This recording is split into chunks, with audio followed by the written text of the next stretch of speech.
Néoprène et toile, alors là c'est une grosse polémique. Ouais. Étanche en néoprène, étanche en toile. Quelqu'un qui peut dire pourquoi il préfère. Ceux qui plongent en néoprène, c'est moins une gestion d'étanche parce qu'on met moins d'air dedans. Par contre, quelqu'un qui a plongé en toile et qui a l'habitude se trouve plus à l'aise avec une toile. C'est-à-dire la combinaison est plus à l'aise sur le dos. Une néoprène, quelqu'un qui met une néoprène, il est comme quand il met sa néoprène dehors, il est dans la même aisance dans l'eau. D'accord, il n'y a pas de souris sous une néoprène. Si, une néoprène compressée, on est obligé de mettre une souris, okay. Parce qu'autrement c'est froid. Quand ils disent du compressé, ils prennent une 7 mm et ils la compressent en 5. Okay. Donc elles perdent la souplesse. Donc bien sûr, ils partent avec des néoprènes beaucoup plus souples maintenant, donc beaucoup plus fragiles.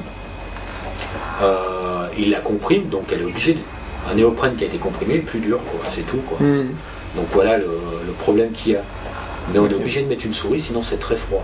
Ok, c'est pour la température, c'est pas pour la compression de... C'est plus chaud, une néoprène compressée par rapport à une toile, c'est plus chaud. Ce qui dit que c'est pas vrai, il dit n'importe quoi. C'est plus chaud puisqu'il y a l'épaisseur du néoprène.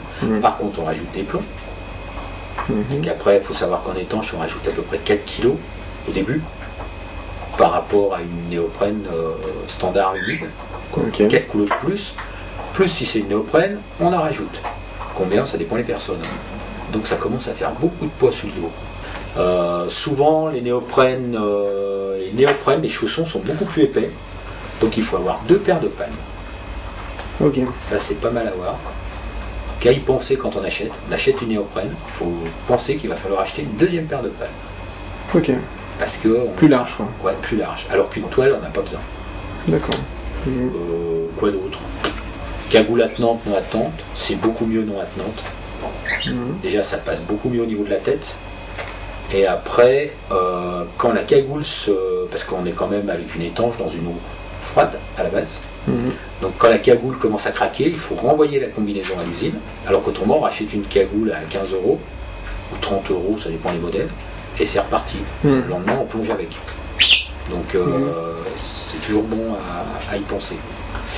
Quoi d'autre? Les fermetures devant, dans le dos. La fermeture, elle doit être le plus rectiligne possible. Si elle subit une torsion à un endroit, elle va casser à cet endroit-là. C'est-à-dire les fermetures devant, quand on se baisse pour mettre les palmes, elles subissent un pliage. Celles qui sont en travers devant comme ça. Celles qui sont dans ce sens-là, il n'y a pas de souci. Celles qui sont dans le dos non plus, puisque là, le pliage est comme ça. Par contre, celles qu'on a les fermetures dans le dos, on est plus rigide, puisqu'il y a une fermeture. Voilà, c'est à peu près tout.